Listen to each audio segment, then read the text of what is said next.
Friends, delegates, and fellow citizens, I stand before you this evening with a message of confidence, strength, and hope.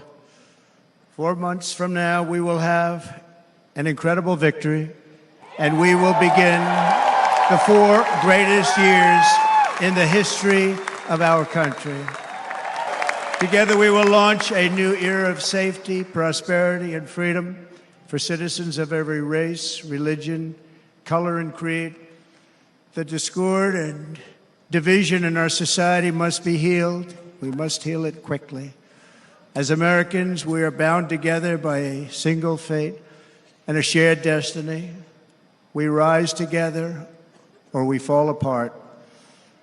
I am running to be president for all of America, not half of America, because there is no victory in winning for half of America.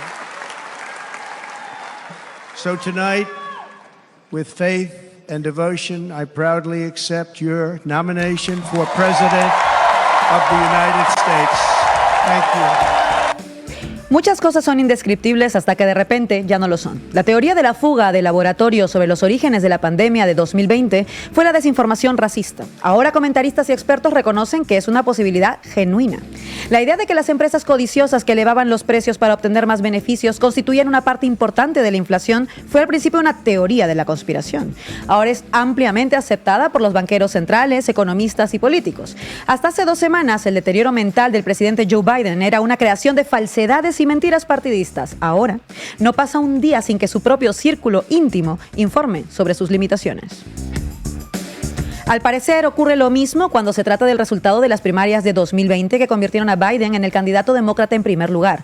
En ese momento y desde entonces, muchos en la izquierda argumentaron que el Partido Demócrata estaba menos interesado en detener un segundo mandato de Donald Trump y más centrado en aplastar el ascenso del socialista Bernie Sanders y el movimiento detrás de él. Ciertos círculos eran propensos a que lo etiquetaran como teórico de la conspiración, proveedor de información errónea o poco serio. Ahora, mientras el presidente lucha por su vida política, los demócratas centristas simplemente están saliendo a decirlo abiertamente. Lo he dicho una y otra vez, dijo a MSNBC la semana pasada el representante Adam Smith, quien días antes había pedido públicamente que Biden se hiciera a un lado. Smith respondió a una entrevista telefónica que Biden había hecho el lunes pasado en el que se dice es su programa favorito, Morning Joe de MSNBC. En la entrevista en la que el presidente estaba fuera de cámara y se le podía escuchar barajando papeles mientras se refería a notas que aparentemente tenía frente a él, Biden se quejó amargamente de que las élites del partido intentaban sacarlo de la pugna electoral antes de saltar inmediatamente a una llamada con donantes ricos. 2 días antes, Smith había hecho una observación similar en la CNN. El presidente no llevó a cabo una gran campaña de primarias, dijo a la cadena. Bernie Sanders parecía el candidato probable y ese mismo grupo de personas a las que el presidente ahora ridiculiza llamando las élites, decidió que no quería que Bernie Sanders fuera el candidato. El excongresista Harold Ford, expresidente del Consejo de Liderazgo Demócrata y Ejecutivo Bancario, hizo una observación similar en Fox. Yo fui parte de la élite que los apoyó en 2020, dijo Ford, y dije que debíamos hacer todo lo posible para darles ventaja frente a Bernie Sanders, porque pensaba que la política de Sanders era perjudicial para el partido y para el país. Son admisiones sorprendentes. Hace 3 años, al revisar las memorias de Amy Partners y Jonathan Allen sobre la caótica campaña de Biden de 2020, Lucky, escribí que por una serie de razones el Partido Demócrata ese año consideró que su mayor prioridad no era derrotar a Trump, sino detener a Bernie Sanders. Y aunque, según se informa, las principales figuras del partido dudaban en privado de la capacidad de Biden para ganar y observaron públicamente que había disminuido significativamente su popularidad, se vieron obligados a apoyarlo como el único candidato capaz de detener a Sanders, porque ninguno de los otros tenía mucho apoyo de los votantes no blancos. Por cierto, los demócratas ahora están diciendo explícitamente que están listos para aceptar un segundo mandato de Trump y que en realidad no creen que su reelección sea tan existencial como han estado diciendo. Estas no eran observaciones novedosas, pero durante muchos años fueron indescriptibles en los círculos convencionales. ¿Qué diferencia hace un debate desastroso? Resulta que todo era cierto. Los altos mandos del Partido Demócrata trabajaron para que Biden fuera el candidato. No lo eligieron porque pensaran que era el candidato más fuerte contra Trump. Y estaban motivados sobre todo por la necesidad desesperada y urgente de bloquear a Sanders de la nominación del partido. Pero no nos crean a nosotros. Los propios demócratas de repente están más que felices de decírselo. Esto lo escribía Branko Marcetic el pasado 16 de julio en la revista Jacobin. Hoy en La Base Comanche hablamos de los Estados Unidos desde una perspectiva más larga que la coyuntura. Hablamos de los partidos, de la crisis del Partido Demócrata, pero también de lo que se ha conocido en el Partido Republicano para llegar hasta hoy en la convención que ratifica a Trump como su candidato a la Casa Blanca. Bienvenidos y bienvenidas. La Base Comanche, con Laura Arroyo, Víctor Redondo y Sasi Alejandre. Muy buenas tardes, hoy hablamos de Estados Unidos. Víctor, ¿qué datos nos traes? Pues hoy hablaremos y desmontaremos el mito estadounidense de la democracia más perfecta del mundo y hablaremos también del sistema bipartidista y síntomas que denotan crisis tanto en el Partido Demócrata como en el Partido Republicano. Viene cargadita esa sección. ¿Y tú, Sasi, qué enfoque has elegido para el análisis mediático? Buenas, Laura. Pues hoy vamos a tirar un poco de la historia, irnos a los 90s, a la caída de la Unión Soviética y cómo se va construyendo ese imaginario reaccionario que vemos hoy. Hoy además contaremos con Eduardo García, politólogo y miembro de Descifrando la Guerra, y con Jeffrey Lawrence, escritor y profesor de Rutgers University en los Estados Unidos. Arrancamos, Rocío. La base de datos. Víctor, buenas tardes. Buenas tardes, Laura. Para entender la crisis en los Estados Unidos de la que hablamos en el programa de hoy, tenemos que hablar de la crisis de su bipartidismo. Tanto el Partido Republicano, absorbido y monopolizado por el trumpismo, como la incapacidad del Partido Demócrata para sustituir el liderazgo de Joe Biden, dan muestras de una crisis política estadounidense. En su fundación y en la aprobación de la Constitución de 1787 no se hace referencia a los partidos políticos que terminarían vertebrando el sistema político de los Estados Unidos. Incluso sus padres fundadores eran reticentes a la concentración del poder en los partidos. Benjamin Franklin alertaba que el partidismo era una maquinaria de destrucción del talento cívico y denunciaba el infinito abuso de los partidos haciendo pedazos las mejores personalidades. También James Madison, otra de las figuras decisivas en el proceso constituyente de los Estados Unidos, consideraba que los partidos eran facciones contrarias al interés público al estar dominadas por intenciones adversas a los derechos de otros ciudadanos o al interés agregado y permanente de la comunidad. Sin embargo, este ideal democrático dibujado por los padres fundadores se diluyó de forma prematura. A mediados de la década de 1790, el Congreso Federal ya estaba dominado por dos formaciones antagónicas, entre las que se disputaba el poder, el Partido Federalista y el Partido Demócrata Republicano. Desde entonces, dos grandes coaliciones cambiantes han dominado y vertebrado este sistema bipartidista en crisis. Pero, ¿cuál es el elemento central que ha propiciado la consolidación del bipartidismo en Estados Unidos? Cuéntanos, Víctor. Principalmente se debe a un sistema electoral muy alejado del mito de la democracia más perfecta del mundo y que fue diseñado para blindar la alternancia bipartidista entre los demócratas y los republicanos. Hay un elemento a destacar y es que en la Constitución no hay mención alguna de los partidos políticos que vertebra este sistema, como ya hemos dicho, ni existe ninguna ley o norma que diga que tenga que haber dos partidos. De hecho, hay vida más allá de demócratas y republicanos. Así es. Recientemente el grupo No Labels trabaja en incluir una candidatura presidencial liderada por Liz Cheney, una representante republicana anti-Trump. A pesar de ello, este tercer partido desistió en sus esfuerzos y se retiró de la carrera para alcanzar la Casa Blanca. Seguramente se les quitaron las ganas viendo lo que vamos a ver ahora sobre el sistema electoral estadounidense. Los partidos han cambiado y evolucionado desde el primer sistema de partidos. Primero fueron el Partido Demócrata Republicano y el Partido Federalista, después fue el Partido Demócrata y el Partido Nacional Republicano, siguiendo con el Partido Demócrata y el Partido Whig, hasta la actualidad con el Partido Republicano y el Partido Demócrata. Como vemos, los partidos cambian, pero la batalla electoral siempre es entre dos. ¿Por qué ocurre esto? Pues bien, en los Estados Unidos existe un sistema de ganador único por distrito electoral, comúnmente conocido como winner takes all, el ganador se lleva todo. El sistema implica el reparto de 538 electores en función del peso de la representación parlamentaria de cada uno de los estados. En cada distrito electoral, los votantes eligen a un representante. Aquel candidato que gane el voto popular del distrito, aunque sea por margen de una papeleta, se lleva todo y gana la representación. Por tanto, no importa quién queda segundo, tercero, cuarto, ni cuántos votos hayan recibido, porque todos ellos se pierden. Esto hace que sea prácticamente imposible para el resto de partidos obtener representación. Los votantes saben que solo hay un ganador y optarán por un voto estratégico, eligiendo algunas de las dos opciones mayoritarias que puedan vencer y, por tanto, obtener la representación. Además, hay una asimétrica distribución del poder político entre estados sobre representando el voto de los ciudadanos de zonas agrícolas y poco pobladas, más conservadoras, en comparación con el de las zonas urbanas globalizadas. A esto hay que sumarle el cierre de centros de votación en barrios de bajos ingresos donde la mayoría de residentes son personas racializadas. Además, el día de las elecciones es día laborable allí y, por tanto, hay mucha gente que está obligada a elegir entre ir a votar o ir a trabajar. Esto afecta principalmente a los trabajadores y trabajadoras con menos ingresos, sobre todo personas racializadas, que no pueden permitirse tomarse el día libre en el trabajo. Aunque en Estados Unidos supone el 5% de la población mundial, tiene alrededor del 25% de la población penitenciaria mundial. Y esto es un dato a tener en cuenta porque no puedes votar si estás cumpliendo sentencia o si tienes antecedentes penales, lo cual recae mayoritariamente en la población racializada, víctima del racismo del sistema policial y judicial de los Estados Unidos. Pero, Víctor, ¿cuál es el momento actual del bipartidismo y por qué da síntomas de cierta crisis? Empecemos, Laura, por el Partido Demócrata. Tras la más que cuestionable actuación del actual presidente de los Estados Unidos, Joe Biden, en el primer debate presidencial del pasado 27 de junio, las voces dentro del partido que sugerían reemplazarlo como candidato comenzaron a elevarse. Personalidades del gabinete del expresidente Barack Obama planteaban que lo mejor para Estados Unidos es que Biden se eche a un lado. También los principales medios de comunicación del espectro político cuestionaron su candidatura, destacando el editorial de The New York Times titulado "Para servir a su país, el presidente Biden debería abandonar la carrera", justo el día después del debate. El debate sobre la capacidad de Joe Biden para ser un buen candidato para las elecciones de noviembre ya se producía tiempo atrás dentro del partido, pero las últimas apariciones públicas y sus patinazos en entrevistas y en la cumbre de la OTAN han acelerado el cuestionamiento de su viabilidad como candidato. A pesar de ello, el hecho de que no surja una alternativa sólida y viable da muestras del momento de crisis de los demócratas y su incapacidad para tener un plan para hacer frente a Donald Trump.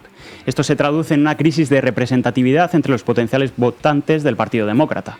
Encuestas recientes mostraban que 2 de cada 3 demócratas piensan que Biden debería retirarse de la carrera presidencial y dejar que su partido nomine a un nuevo candidato. Barajando estos datos, la preocupación en el Partido Demócrata sobre la continuidad de Biden no es solo por una más que probable derrota en las elecciones, sino un cuestionamiento de su proyecto a largo plazo. La actual crisis del Partido Demócrata pasa por la falta de alternativa a un Joe Biden que fue consolidado en las primarias de 2020, en las que el partido hizo todo lo posible para evitar que la campaña de Bernie Sanders tomara impulso y lograra hacerse con el liderazgo del Partido Demócrata. Una operación en el partido cuyo objetivo era evitar a toda costa el triunfo de Sanders, como hemos dicho en la editorial, más que construir una alternativa real a Donald Trump. Como resultado, un Partido Demócrata debilitado a la interna que ha repercutido en el alcance de su política económica y social. La aplicación de políticas trumpistas en relación a China, el apoyo incondicional a Israel en pleno genocidio en Gaza, su papel central en el régimen de guerra expandiendo la OTAN y volcando la inversión para la guerra en Ucrania, le ha hecho perder el apoyo de los sectores jóvenes y más progresistas de su electorado. Y en el otro lado, ¿cómo están las aguas en el Partido Republicano? Pues si bien hemos hablado de crisis en el Partido Demócrata, aparentemente en el Partido Republicano las cosas marchan bastante mejor. Con un Donald Trump mártir tras el atentado fallido que sufrió el pasado sábado y la incertidumbre en torno al candidato demócrata, se ha allanado el camino de los republicanos hacia la Casa Blanca. Además, recientemente Trump ha nombrado a J.D. Vance para ser su vicepresidente, del cual la base hizo un análisis en profundidad en el programa de ayer. Esta apuesta joven busca por apuntalar y garantizar el movimiento trumpista que perdure después de que Donald Trump anuncie su retirada. Y es precisamente en esta victoria del movimiento Trump dentro del Partido Republicano lo que da muestras de una crisis del mismo. La designación de J.D. Vance como heredero del proyecto visibiliza una crisis de identidad del partido, incapaz de producir un candidato que supere a la corriente del magnate. De hecho, hasta el atentado fallido, el consenso republicano en torno a la candidatura de Trump era bastante más débil que en 2016.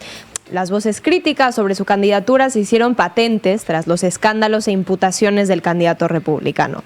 En mayo, Trump fue declarado culpable de 34 cargos de delitos graves relacionados con falsificación de registros comerciales para pagos de dinero con el fin de encubrir escándalos sexuales durante las elecciones de 2016. Y a pesar de esos 34 cargos de delitos graves, nada le va a impedir a Trump presentarse a las elecciones en noviembre. Ni siquiera la interna en su partido, en el que disipó todos los cuestionamientos sobre su candidatura, arrasando en las primarias del supermartes. Ahora, sus voces críticas como Nikki Haley, su única rival en la carrera republicana, se han volcado con Trump tras el atentado fallido, facilitando su objetivo de ofrecer una nueva imagen de unificador, no solo del partido, sino de la sociedad norteamericana. Este triunfo y consolidación de Trump en el Partido Republicano ha conseguido eclipsar y dividir la tradición de uno de los partidos vertebradores del sistema político en Estados Unidos, dando muestras de una crisis política e identitaria en la formación. Lo que hemos repasado desmonta el mito estadounidense de la democracia más perfecta del mundo y visibiliza una situación interna tanto en republicanos como en demócratas que dan síntomas de una crisis en el sistema bipartidista que analizaremos más en profundidad en la mesa de análisis. Muchas gracias, Víctor. Well, it started by another delegate in the Arizona delegation, and I copied him, and now it's spreading. Helping President Trump set a new fashion statement, and we're standing in solidarity with him for his wound, and we just want him to know how much we love him. This is a sign of our love for him, our care, our concern, our thankfulness to God that He saved. We know that God saved him for special things for this country. No falta creatividad. Sasi, buenas tardes. Buenas, Laura. Vamos con ello, Ro. Titulares al banquillo. Bueno, hoy, como les dije antes, vamos a tirar un poco de la historia. Ya hablaba Lenin de la llamada situación revolucionaria, diciendo que, aún con un plan táctico y un ejército revolucionario conformado y entrenado, se necesitaba esperar a que se diera un momento de crisis orgánica, para que se pudiera materializar una revolución. Y eso, que bien entendieron los barbudos del siglo XX, tras la caída de la Unión Soviética en los años 90, la derecha lo intenta pervertir para su propio beneficio. Y, sin embargo, no se dan las condiciones, no se dan hasta hoy. Hay una infinidad de claves para entender la figura de Donald Trump y el momento político en Estados Unidos actual si giramos la vista a los reaccionarios años 90, que a través de sus medios de comunicación sentaron las bases para el hoy. Así que remontémonos al principio del fin de la historia. La situación es esta. El llamado triunfo del bloque capitalista en la Guerra Fría, lejos de ser un triunfo, solo exacerbó las contradicciones y la podredumbre del sistema capitalista. En los años 90, en estos años, Estados Unidos vivía una recesión absoluta, comparable con la Gran Depresión. Cientos de miles de personas perdieron su trabajo y su hogar. La crisis del SIDA seguía y ambos partidos fallaban en crear políticas para afrontarla. No se había visto tanta gente teniendo que dormir en las calles, las ciudades estaban consumidas por el crimen y los índices de homicidios estaban por los cielos. Solo Nueva York, un promedio de 2.000 asesinatos por día. Mientras que la olla express, que era ese espíritu de Jim Crow, del racismo sistémico y la violencia policíaca, revienta en disturbios y huelgas por parte de las comunidades negras y afroamericanas que se suman a los movimientos antiglobalización, siendo silenciados y reprimidos. Lo que se vende como un periodo de paz y prosperidad, vemos que no era para nada así, y mientras tanto hablemos también de qué pasa en lo político. Bueno, tras la caída de la Unión Soviética, como ya sabrán ustedes, se pretende borrar el horizonte de políticas emancipadoras y revolucionarias, bajo una cancelación de la izquierda como los perdedores, como el modelo fallido. Y los grandes benefactores de este modelo en Estados Unidos son los del Partido Demócrata, como la famosa tercera vía, impulsada por Bill Clinton, que en el discurso decía ser un camino intermedio entre el conservadurismo y el izquierdismo tradicional, triangulando entre ambos. El famoso extremocentrismo que conocemos ahora, pero que en realidad no es más que un cordón sanitario a la izquierda de verdad. Masacrar violentamente el ala izquierda del espectro político para pasar a que solo pueda existir la derecha, incluso e especialmente la más reaccionaria, y por otro lado el extremocentrismo, juntos encargados de imponer al neoliberalismo como el sistema inevitable, que había que sostener a ambos. Entonces, recién llegados los años 90, aunque ya se había empezado a instaurar este nuevo sentido común, también se acaba la Guerra Fría. Y con ella se lleva el llamado consenso de la Guerra Fría, bajo el cual, ante la muerte del otro frente que representaba la Unión Soviética, tanto en el imaginario como en el plano militar y económico, se pierde el enemigo común. Como dice John Gans, escribiendo sobre el tema, irónicamente, la caída de la Unión Soviética fue tan traumática, sobre todo para el Partido Republicano, que los oficiales de uno de sus think tanks insistían fervorosamente que no se había caído en verdad, que era una mentira, una táctica de la KGB para que el Occidente bajara la guardia. Y esto no se quedó solamente en traumas. El quiebre de la URSS exacerbó un quiebre absoluto dentro del Partido Republicano mismo, que ya venía dándose desde los años de Reagan. Al dejar de lado el vínculo anticomunista que los unía a todos, todos, se abría el camino para que dentro del partido se disputaran nuevos liderazgos y líneas ideológicas. El partido estaba absolutamente dividido entre dos grupos que se sacaban los pelos entre ellos, no solo en cuanto a una batalla ideológica, sino también una pelea por recursos, think tanks y sobre todo medios de comunicación.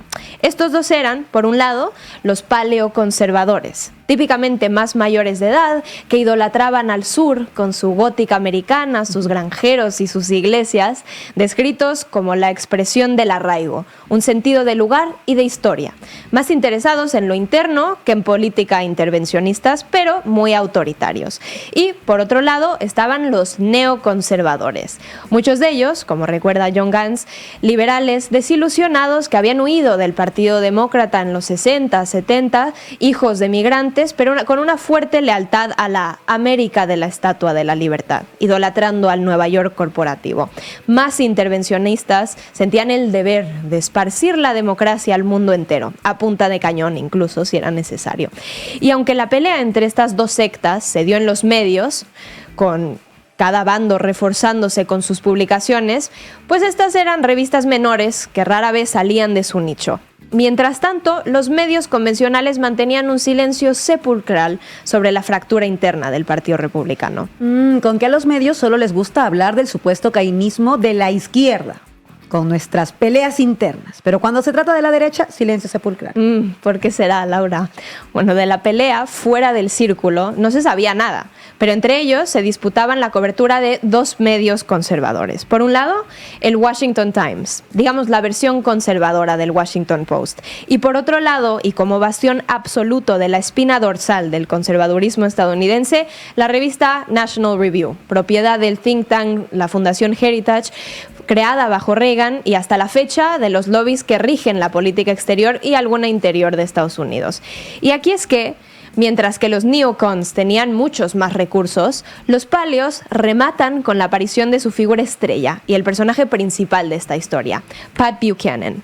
Singularmente, la gran efigie del Partido Republicano que marca el curso, no solo del partido, sino de la situación política global en la que nos encontramos. Ahora la cuestión es, ¿quién es este personaje tan mítico y tan poco recordado? Bueno, pues en su día fue el gran factotum, el gran confidente y escritor de los discursos tanto de Reagan, pero primero de Nixon, manufacturándole su apariencia anti-establecimiento, aprovechándose de su mala reputación dentro del partido. Y luego ya en los 90s, Buchanan es el gran hombre de los medios, a la Adolfo Suárez, columnista sindicado, su propio programa de televisión en CNN y tertuliano permanente en el McLaughlin Group, digamos la Ana Rosa norteamericana. La tertulia que dominaba las televisiones. Pero su movimiento maestro viene cuando se hace amigo de... ¿Recuerdan los dos periódicos en disputa, el Washington Times y The National Review? Bueno, pues de ambos de sus editores. Buchanan se empieza a reunir con las cabezas de estos diarios en un restaurante de comida china en Virginia, todos los días por una década. Y así es que las columnas de los tres se empiezan a emular unas a otras en coro perfecto. John Gans encuentra estas columnas en las que los tres se alían contra un enemigo, la democracia. Si Buchanan decía, por un lado en su columna, si el comunismo era el dios que le falló a la generación perdida, la democracia, como la forma ideal de gobierno, la panacea de todos los males del hombre, la esperanza del mundo, puede probar ser el becerro de oro de esta generación. Quizás con menos dotes bíblicos, pero aquí va lo de Joe Sobran del National Review. Ahora que la democracia ha derrocado al comunismo, podemos ahora abordar el problema de cómo derrocar a la democracia. Y Sam Francis del Washington Times. Los conservadores serios deben de estar preguntándose si el fracaso del experimento Reagan cuestiona si las políticas conservadoras tradicionales pueden verdaderamente implementarse en una democracia de masas. Pero bueno, de estas cenas no solo se unifica su línea mediática, sino que también surge una propuesta de estos hombres de los medios a Pat Buchanan, meterse en la carrera por la presidencia de Estados Unidos. La amistad entre estos tres es la metáfora perfecta para cómo funciona el poder político y especialmente el poder político reaccionario. En un restaurante de comida china se reúnen el poder mediático y el poder electoral y cocinan una estrella reaccionaria. Nunca mejor dicho, si hay dos cosas que es mejor no saber de dónde vienen, son la política y la comida china. Pero ahí no acaba la amistad. Te doy otro personaje para tu metáfora. El poder económico. El cuarto amigo de la pandilla será el economista Murray Rothbard, un supremacista blanco cercano al Ku Klux Klan y aparte el ídolo absoluto de Javier Milei, hay que decirlo. Rothbard, como lema de la amistad convertido en la candidatura de Buchanan, declara: una guerra abierta contra el establecimiento menchevique de los liberales y neoconservadores. Y ahí la estrategia. No solo adoptar a Gramsci desde la derecha, dando la batalla cultural, sino también adoptarse a sí mismos como los nuevos bolcheviques, que darían la revolución conservadora. Rothbard hizo un llamamiento para que se dejaran de llamar a sí mismos conservadores, sino que debían apropiarse del nombre derecha radical, como reaccionarios radicales. Y es en ese discurso que lo deja claro como el agua. La estrategia correcta para la derecha debe ser el populismo de derechas, un liderazgo emocionante, dinámico, fuerte y sin miedo a confrontar y alborotar. Y que además que secuestre a las élites mediáticas para alborotar a las masas directamente. En pocas palabras, necesitamos el liderazgo de Pat Buchanan. Y así es que Buchanan se une a la carrera presidencial disputándole el liderazgo del partido a nadie menos que George H.W. Bush. Era 1992 y el lema de su campaña en todas las gorras y pancartas era America First, Make America First Again, decía en todos los mítines. Y su gran propuesta para hacer frente a la amenaza contra la propia identidad estadounidense acechada por los migrantes ilegales era construir un gran muro que separara a Estados Unidos del sur. Una campaña basada en lo que él llamaba un nuevo nacionalismo, que pusiera las necesidades de América primero. Un nacionalismo para los americanos olvidados por el establecimiento y necesitados de una figura del supuesto outside que los haga sentir como revolucionarios, rebeldes y luchadores. La carrera la pierde. Lo vuelve a intentar en 1996 y vuelve a perder. Y luego una vez más en el año 2000 y también. Y es en esta carrera, ahora, ojo, que fuera del Partido Republicano ahora se enfrenta a un personaje y uno de sus más duros críticos, o eso decía. Vamos a ver quién era. Dale, Rocío. Tomorrow, Pat Buchanan is announcing that he will be a candidate for the presidency on the Reform Party. I just think it's ridiculous. I mean, he wrote a book because, look, he's a Hitler lover. I guess he's an anti-Semite. He doesn't like the blacks. He doesn't like the gays. It's just incredible that anybody could embrace this guy. Es ridículo, es un admirador de Hitler. Es increíble que alguien pueda apoyar a este tipo. Lo que pasa después ya se lo saben. Es 16 años después de esto que este tipo, Donald Trump, irrumpe en el escenario político cumpliendo los sueños de Buchanan, usando su épica, discurso, frases, propuestas políticas y hasta la icónica corbata roja. Y algo más que eso, es la materialización del reaccionario radical que ya decía Rothbard, que, como ya vimos, la derecha construyó cuidadosamente por años. Trump no es un irreverente, un loco, ni un accidente político. Es un fenómeno mediático e ideológico cocinado en el laboratorio del fin de la historia. Muchas gracias, Asi. Gracias, Laura. We must not trade in our sovereignty for a cushioned seat at the head table of anybody's new world order. All right. Today we call for a new patriotism, where Americans begin to put the needs of Americans first. For a new nationalism, where in every negotiation, be it arms control or trade, the American side seeks advantage and victory for the United States. Hoy nos acompañan en la mesa de análisis Jeffrey Lawrence, escritor y profesor de Rutgers University en los Estados Unidos, y también Eduardo García, nuestro compañero politólogo y miembro de Descifrando la Guerra. Bienvenidos a los dos. Vamos con la mesa de análisis Comanche.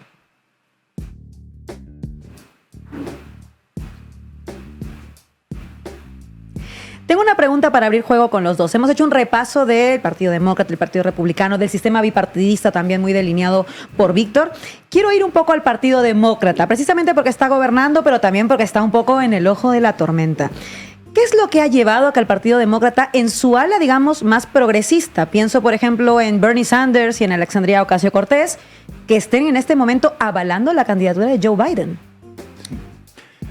Pues es una gran pregunta. Creo que es un poco la pregunta que se está haciendo gran parte de la izquierda norteamericana en este momento. Yo creo que realmente, hablaron un poco en el programa sobre cómo en el 2020, como que en realidad el Partido Demócrata tiene más miedo a Bernie Sanders que a Donald Trump. Y yo creo que lo que vemos un poco en los últimos 4 años es que los intentos de marginalizar, digamos, lo que es el ala más de izquierda del partido, un poco lo que ha pasado es que ha terminado por forzar, creo, a estas figuras, ¿no? Después de tanto, digamos, de tanto rechazo mediático a estas figuras, que al final Bernie Sanders y AOC han decidido básicamente, creo que estratégicamente, apoyar a Biden.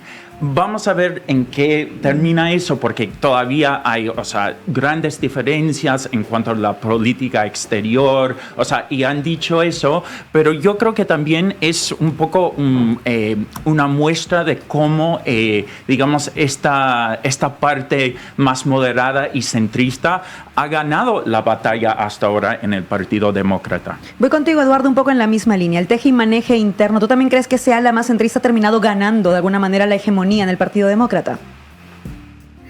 Bueno, ¿cómo no la va a ganar? Es decir, el Partido Demócrata es el gran partido del establishment y el gran partido de régimen en Estados Unidos, un asunto similar a lo que ocurre con el Partido Socialista aquí en España, pero con una diferencia, que es que Estados Unidos es el país más importante del mundo en el sentido de que es el gran jerarca, el líder de ese gran bloque imperialista colectivo al que adscriben no solo los actores europeos, ya lo hemos dicho muchas veces, ¿no? También Australia, Japón, en fin, es el gran jerarca del principal bloque internacional de poder que se forja después de la Segunda Guerra Mundial, y desde entonces ha seguido siendo así. Su liderazgo en ese bloque ha seguido indiscutido, y el liderazgo en sí del bloque como conjunto dentro de la estructura internacional también ha sido indiscutido. Entonces, ni el bloque ni el propio Estados Unidos se pueden permitir cambios sustanciales en lo que son sus dos grandes partidos de régimen, que es el Partido Republicano y en mayor medida el Partido Demócrata. Ya es una anomalía en sí mismo que una figura como Donald Trump haya pasado a hegemonizar el Partido Republicano, porque uno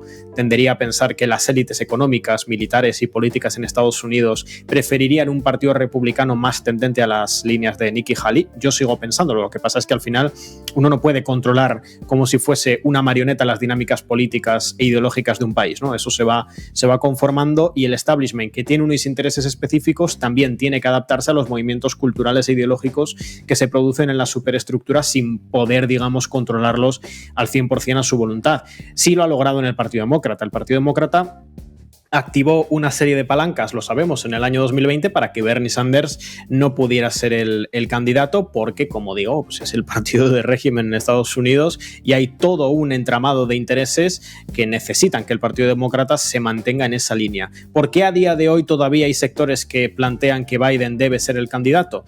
Bueno, primero, que esos sectores se están resquebrajando. Vamos a ver en los próximos días. La verdad que puede haber cambios muy importantes pronto con la candidatura de Joe Biden a la luz de los reportes de los últimos días, en particular desde ayer jueves, estamos hablando en viernes, ¿no? Ayer jueves, el 18 de julio, con los reportes que llegaban al mediodía. Pero en cualquier caso, la situación actual de apoyo a la figura de Biden yo creo que responde más a el caos que se generaría si Biden deja de ser candidato, ¿no? Uno puede entender, y yo creo que la mayoría de figuras del Partido Demócrata así lo saben, que la figura de Biden no es competitiva ahora mismo contra Trump, pero claro, el día después de bajar la nominación de Biden, el día después de que Biden se retire de la carrera presidencial, se abren una barbaridad de incógnitas que hay sectores del Partido Demócrata que no están dispuestos a asumir. Incluso están dispuestos a aceptar prematuramente una derrota electoral contra Trump a cambio de no hacerse cargo de todo lo que supondría de aquí a las elecciones de noviembre que Biden se bajase de la carrera presidencial. Entonces, en lo estructural, el Partido Demócrata apuesta históricamente por la continuidad y por el centrismo, porque representa unos intereses que necesitan eso y que exceden a la propia idiosincrasia nacional de Estados Unidos, y en lo coyuntural, porque bajar a Joe Biden, bueno, el día después tendría bastantes aristas que a ver quién se hace cargo de ellas, ¿no? No parece fácil la decisión del Partido Demócrata, Víctor.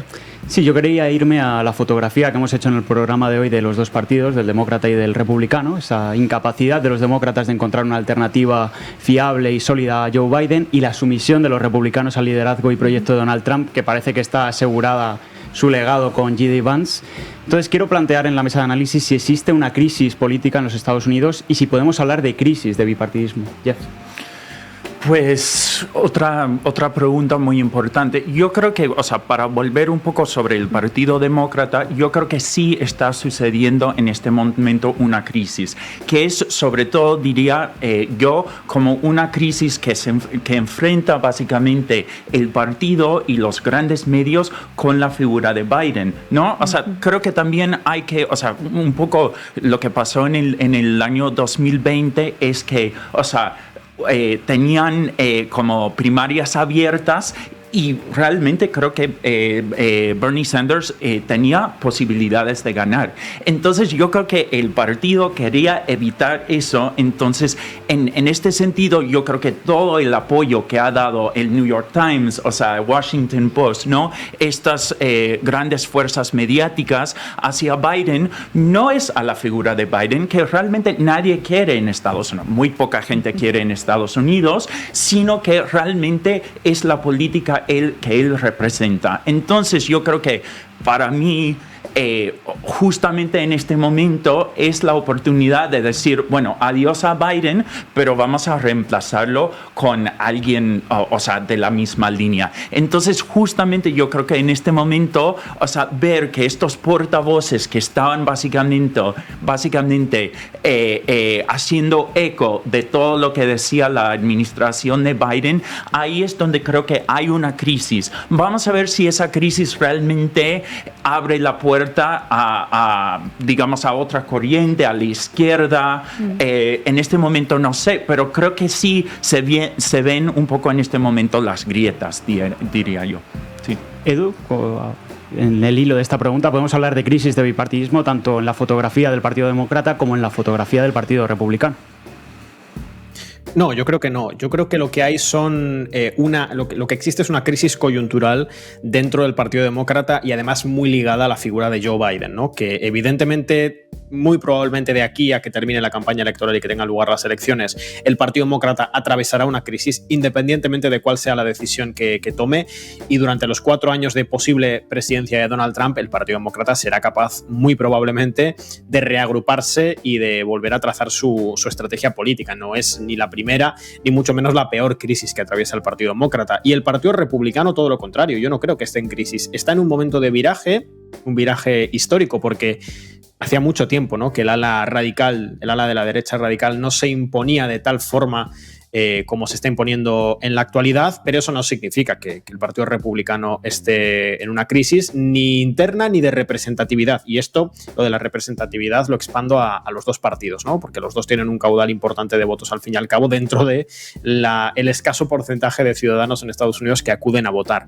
Lo que está pasando en el Partido Republicano es que Trump se ha hecho con el control del partido, y no lo ha hecho mayormente de forma espuria, sino porque simplemente ha sido capaz de, como ellos tanto dicen, dar la batalla cultural y tomar posiciones de peso dentro del partido, a tal punto que el Partido Republicano ya es mayoritariamente trumpista, ya no es una anomalía ni una novedad. Estaríamos hablando de crisis si los sectores críticos con Trump dentro del partido, por ejemplo, no apoyasen a la figura de Trump, pero sí lo hacen, aceptan la derrota y le apoyan, ¿no? De hecho, después de la nominación oficial de Trump, la propia Nikki Haley dio apoyo explícito a Trump, desde una posición crítica, porque ella es del sector del republicanismo tradicional, pero al fin y al cabo un apoyo claro de ella y del resto de sectores del partido. El Partido Demócrata sí que está en una crisis, como digo, de coyuntura. Fijaos estos datos. Una encuesta que salió hace 5 días, hecha por el Emerson College Polling, que es después del intento de asesinato contra Donald Trump. Y fijaos, en Arizona Trump saca 10 puntos de ventaja a Biden. En Georgia le saca 5. En Michigan le saca 3. En Nevada le saca 3. En North Carolina le saca 9. Pensilvania 6. Wisconsin 3. Y en general en el entramado nacional le saca 6 puntos, que no es importante. Lo importante es que en los swing states que he mencionado, en todos ellos, en la encuesta de Emerson College, Trump está por delante. Esto es muy difícil de remontar, es decir, estos son los estados en los que en el año 2020 Biden gana por un margen pequeño de votos y decide en la elección. El resto de los estados más o menos están definidos. Se sabe por tendencia histórica y por lo que marcan las encuestas que o bien van a votar contundentemente al Partido Republicano, a Donald Trump, o bien van a votar a quien sea el candidato demócrata. Estos son los estados, los que he mencionado, que van a definir la elección porque fueron los que estuvieron ajustados en 2020 en favor de Biden y ahora lo estarían en favor de Trump. Y aquí es donde entra la clave de la crisis del Partido Demócrata.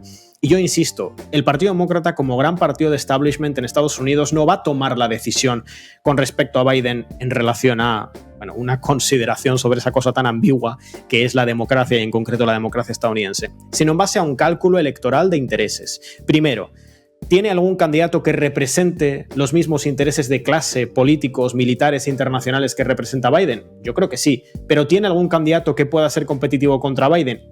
Contra Trump, eso es lo que ellos van a pensar.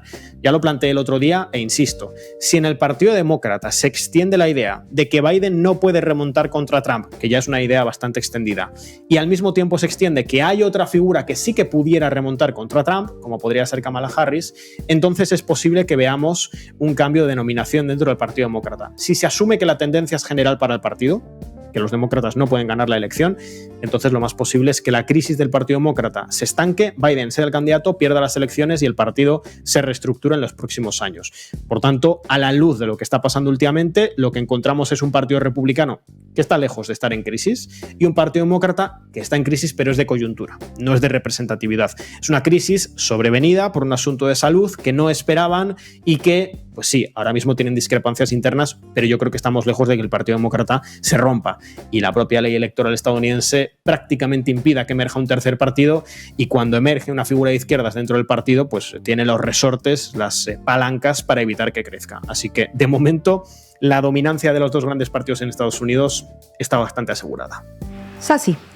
Bueno, Jeff, también hacíamos un repaso de cómo los 90 fueron ese caldo de cultivo para un arquetipo de política y de político reaccionario y sin embargo en esos años 90 no germina este proyecto y no se materializa y sin embargo vemos ahora que ese mismo proyecto y ese mismo modelo ahora sí que se está materializando. ¿Cuáles son las claves para entender por qué ahora sí y por qué esta estrategia mediática que se gestó en los 90 ahora se repite exactamente igual sin haber mutado? ¿Es que ahora hay como una regresión a ese tiempo o por qué funciona ahora? Sí. Yo creo que, hay muchos factores, pero para mí el factor principal es la crisis económica del 2017-18 en Estados Unidos, que claro que en esos años, sobre todo con los movimientos, ¿no? de los 2011, como que creo que permite por lo menos la idea de cierta salida del consenso neoliberal y de las políticas de siempre.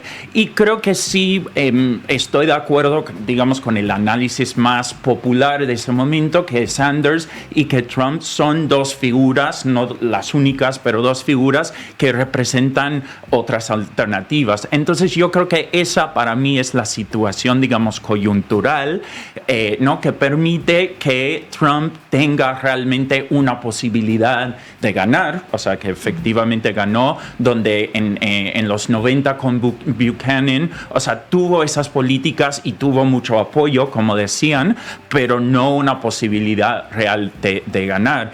Y un poco, simplemente para volver a la pregunta sobre el bipartidismo, yo creo que estoy de acuerdo, no está en crisis ese modelo, pero sí creo que hay algunos cambios que están pasando en este momento, que una figura de J.D. Vance, una figura muy distinta a la de Mike Pence de hace 8 años, que justamente, yo creo que el Partido Demócrata ha perdido el apoyo de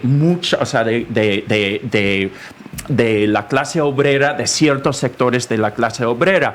claro, en el 2016 se hablaba mucho de cómo era la clase, digamos, obrera blanca, ¿no? Que hablaron ayer sobre Hillbilly Elegy y la figura de Vance, pero yo creo que hay indicios en este momento que los republicanos también están ganando entre las poblaciones racializadas. O sea, ya vimos hace 4 años, ¿no? Como los hispanos en Estados Unidos, incluso el voto afroamericano, o sea, siguen votando más al Partido Demócrata, pero creo que cada vez más se están orientando hacia el Partido Republicano. Entonces, yo creo que por una parte se puede criticar mucho, o sea, una figura como Trump, pero creo que hay cosas que están, por lo menos electoralmente, que están funcionando y que también hablan de la crisis en el Partido Demócrata que está perdiendo la clase obrera.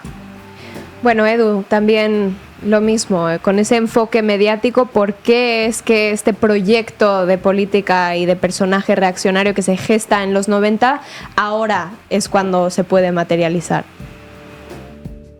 Bueno, yo creo que hay un cambio de ciclo en términos culturales y que en el caso concreto de Trump tiene una relación de simbiosis, ¿no? La instalación de los discursos neoliberales, de la lógica individualista, de la lógica del egoísmo como forma de vida y de la lógica del escapismo de clase en lugar de las soluciones colectivas, sindicales, políticas a las situaciones que viven las clases trabajadoras y en particular las clases trabajadoras subalternas en buena parte de los países en Occidente, tanto los países centrales como Estados Unidos, como países periféricos como Argentina. Esa lógica del individualismo, del escapismo de clase, de la salida individual, es lo que habilita soluciones políticas como la de Trump o como la de Javier Milei. Pero en el caso de Trump es una cuestión de simbiosis, como digo, porque Trump fue el que abrió la puerta. Trump, que ya tenía poder anticipadamente, y esto es un detalle importante, fue capaz de instalar esta retórica, la retórica del individualismo y al mismo tiempo la retórica del nacionalismo imperialista estadounidense, la vuelta a un nacionalismo imperialista de dominio internacional, de rechazar la lógica multipolar, de apostar por el unipolarismo, por la militarización del Asia-Pacífico. Todo ello que Trump puso encima de la mesa lo hizo gracias a que anteriormente tenía poder económico. Y esa es la clave del trumpismo y esa es posiblemente la diferencia con otras figuras, insisto, como la del propio Milei. Trump abrió la puerta porque era la figura que económicamente podía dar la batalla cultural en primer lugar. Cuando él logra hacer eso, cuando él logra jugar con las influencias económicas que él se había labrado durante décadas como gran magnate dentro de Estados Unidos, él logra tomar posiciones dentro del Partido Republicano, logra utilizar su poderío económico para ejercer un poder mediático que después le dará poder político dentro del partido. Eso hace que pueda ser candidato, eso hace que pueda fraguarse o consolidarse como una figura mediática, ya no del mundo empresarial y digamos, de la farándula como lo era anteriormente, sino ya como una figura política, y su victoria termina de confirmar la entrada en la política de unos sectores y de unos discursos que habían estado marginalizados durante mucho tiempo. Entonces, es una relación de simbiosis. Él abrió la puerta a los discursos del individualismo, del escapismo de clase, porque tenía poder económico para convertir ese discurso en poder político, y una vez instalado en el poder, su ejemplo, su imagen, percutió e hizo que el propio discurso individualista y del escapismo de clase se expandiese a todas las sociedades occidentales y también al propio Estados Unidos. Fue una relación de simbiosis, llegó al poder gracias a ese discurso y ese discurso se terminó de extender entre algunos sectores de las capas trabajadoras, especialmente capas trabajadoras blancas en Estados Unidos, gracias a que él tenía el altavoz y tenía el poder efectivo desde el gobierno. Interesante esto de Trump, porque es verdad que siempre se menciona que era como una figura outsider, pero en realidad no era un outsider, estaba en el escenario público, por decirlo de alguna manera. Yo recuerdo desde la Trump Tower hasta verlo en The Prince of Bel-Air o en Sex and the City, o sea, estaba dentro del mundo, digamos, de lo público, y a partir de ahí voy a Trump, pero de cara hacia adelante. Todavía no sabemos si va a ganar, pero intuimos que le puede ir muy bien, cuando menos en las elecciones. Digamos que llega a Casa Blanca. La pregunta sería, ¿cuáles son los riesgos en términos democráticos, en términos de democracia? Porque hablamos de una presidencia robusta, una presidencia con mucho poder. Un Donald Trump en Casa Blanca, en este segundo periodo, ¿qué significaría en términos de amenazas contra la democracia, Jeff? Yo creo que no se sabe todavía. O sea, yo estoy seguro que va a continuar con ciertas políticas que tenía antes. Yo creo que el discurso de odio hacia los migrantes va a ser un constante, ¿no? O sea, ataques hacia figuras, ¿no? Como ad hominem, ¿no? Contra figuras del gobierno. Y sí creo que, o sea, obviamente vamos a ver qué pasa con las elecciones, pero ya he dicho que no sabe todavía si va a respetar los resultados. Obviamente si gana, o sea, supongamos que sí va a aceptar, digamos, esos resultados, pero yo creo que todavía está por ver. O sea, yo comparto esta noción de que sí puede atentar contra muchas normas democráticas, pero yo también creo que el Partido Demócrata en este momento, sobre todo a escala internacional, está haciendo cosas, o sea, como justamente hay una crisis global que de algún modo el Partido Demócrata tampoco ha tenido las respuestas, ¿no? Entonces, para mí, lo de Trump, o sea, sí es una amenaza real, ¿no? A esos, pero yo diría también que hay que pensar en cosas como la Corte Suprema, ¿no? O sea, yo creo que ya estamos, que siempre digo, ya estamos en un momento en que ya muchas de estas estructuras no están funcionando. Entonces creo que hay un riesgo, pero yo diría que no es solamente Trump, es el Partido Republicano, es el bipartidismo, son las propias estructuras del gobierno de Estados Unidos. ¿Cómo lo ves tú, Eduardo, en términos de amenaza democrática con un Trump como inquilino de Casa Blanca nuevamente? Aquí sí que tengo algunas dudas. Yo sí creo que Trump tiene una agenda antidemocrática o antiinstitucional que se vio plasmada en el asalto al Capitolio a inicios del 2021. Y no solo lo tiene él, sino que lo tiene sobre todo su militancia y su militancia digital, que no duda ni un momento en esparcir no solo teorías de la conspiración de todo tipo, sino sobre todo aquellas teorías de la conspiración que van en contra de del andamiaje del sistema de partidos, del sistema de la democracia burguesa dentro de Estados Unidos. Pero al mismo tiempo, lo que ilustró enero del 2021 el asalto al Capitolio es la capacidad que tienen las propias superestructuras políticas, judiciales, mediáticas dentro de Estados Unidos de poner un freno a los comportamientos antidemocráticos y antiinstitucionales del trumpismo y del propio Donald Trump. Esta es un poco la paradoja que siempre comentamos cuando hablamos de los sistemas políticos, de los grandes estados del eje imperial, de los grandes estados del centro capitalista, de esos estados del primer mundo y el llamado primer mundo, que en última instancia son los que tienen poder a escala global y los que lo han tenido durante décadas, ¿no? Y Estados Unidos es un ejemplo claro de la siguiente dinámica. Tienen superestructuras políticas, institucionales y jurídicas que, al tiempo que limitan marcadamente, además, el crecimiento de los movimientos de izquierda, de los movimientos sindicales, como vimos el caso de Bernie Sanders, también tienen herramientas para limitar el crecimiento y, sobre todo, las medidas concretas desde el gobierno de los sectores de la derecha radical, sobre todo aquellos movimientos que van en contra de la propia institucionalidad, en este caso estadounidense. Y si Trump gana las elecciones en noviembre, durante los próximos 4 años, eso va a ser uno de los elementos clave a analizar. Las estructuras institucionales estadounidenses son capaces de impedir su propia autodestrucción a través de la presidencia de una persona que no solo está dispuesto a atentar contra las instituciones políticas y judiciales del país, sino que tiene a su disposición una militancia de decenas, centenares de miles de personas en redes sociales, en internet y en otros espacios dispuestas a presionar para que ello pase. Bueno, pues eso es una de las cuestiones que vamos a tener que indagar. Yo creo que la primera presidencia de Trump nos mostró limitaciones severas en ese sentido.